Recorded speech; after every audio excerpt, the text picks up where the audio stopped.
Hello everyone, today I review Flight Risk, 2025 action thriller by none other than Mel Gibson.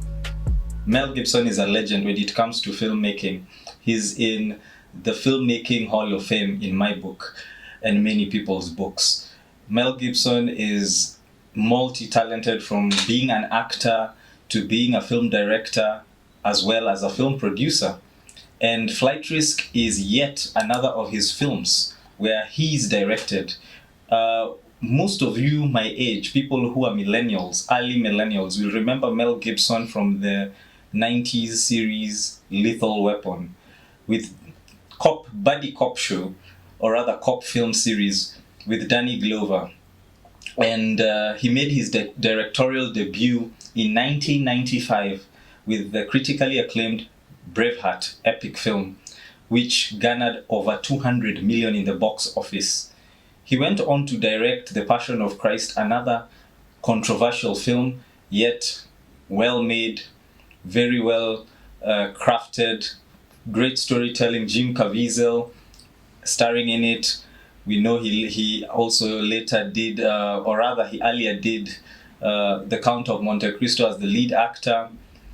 Mel Gibson has also done Apocalypto, which, by the way, was another dark survival drama. And now we have Flight Risk, which is a bit lighter compared to these films that I've just mentioned in terms of, well, the stakes that are presented to us. Yes, it's a thriller, hostage situation, but nonetheless, there's a lot of dark comedy throughout the movie that make it very nice and entertaining to watch. Lovely, watchable movie. Mark Wahlberg in the lead role. Mark Wahlberg is one of the most versatile actors. We've seen him in dramas, comedies as well. Actually, almost all genres. We also have the likes of Michelle Dockery. Those of you who are fans of Downton Abbey that ran for about 6 seasons may be familiar with this actor. And the duo do an incredible job in Flight Risk, I would have to say. And this is definitely worth watching. My reviews are usually spoiler free. I always say, is this worth watching or is it not? This is for sure a film lover's dream. A very nice storytelling in this.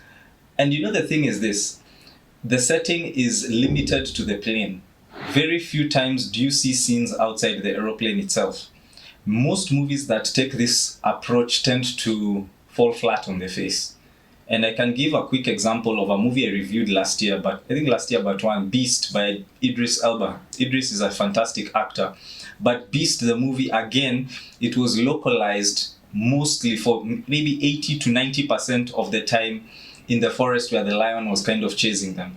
But it didn't do as well in terms of entertainment value as Flight Risk did.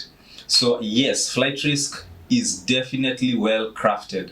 And again, being Mel Gibson at the helm, it is no wonder. Again, the box office ratings are a bit too early to kind of judge. It's made about 10 million, a bit below 10 million from its budget. Again, this is not the kind of movie that does the numbers we had seen with The Passion of Christ doing 600 million in the box office, or Braveheart with 200 million. And then again, we must remember we are post the pandemic era where cinema was changed forever. And it's just recently, less than 5 years ago, when we got back to the cinema, and kind of these metrics used to judge success go beyond the initial box office. Especially now, because we also have cable and streaming services all over the world. Different people have access to films. Filmmakers as well have access to platforms where they can showcase their work. So again, it may not be so accurate to go by the box office metric, not to say that it doesn't matter. Anyway, that aside, the movie is fantastic. Tension is kept so high. You want to know what will happen next. And believability is good. Again, I would have to say the dark humor is why this movie is going to get a 7/10 rating from me.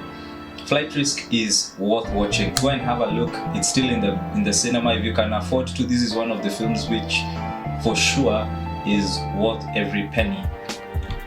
Let me know what you think after you watch it. Peace.